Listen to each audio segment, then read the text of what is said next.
Babay nasıl ettiler gördün mü? Aşağıya da ya. Babay at.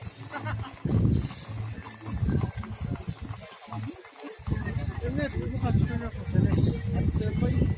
Askar hava. Askar da tardat gel.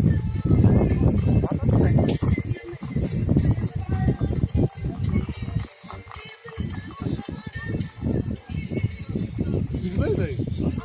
Burada bir vakit. Ulak tıkarmasa jula turgan ne ona da?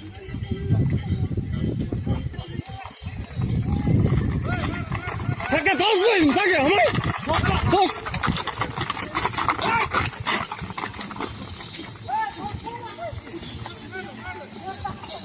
Ne? İyi bir işçi de. Ne? Bay kakla başla ne?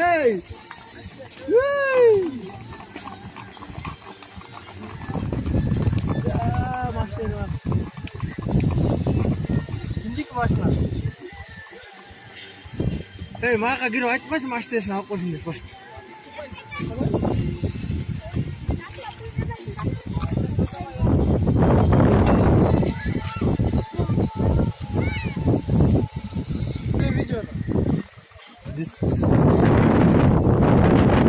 Çoldum, Nursultan çoldum.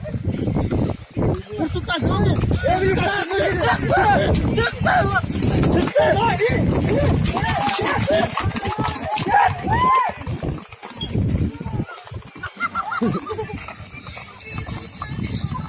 Ay kız sampai rokok.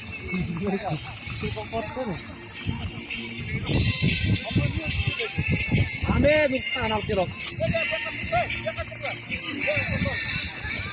Kita belok teh. Hai, benar. Silakan. Hai.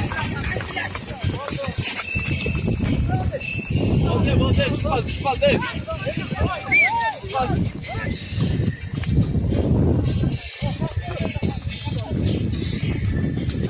Cepat dulu.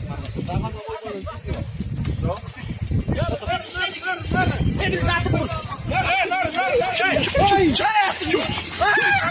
Hey.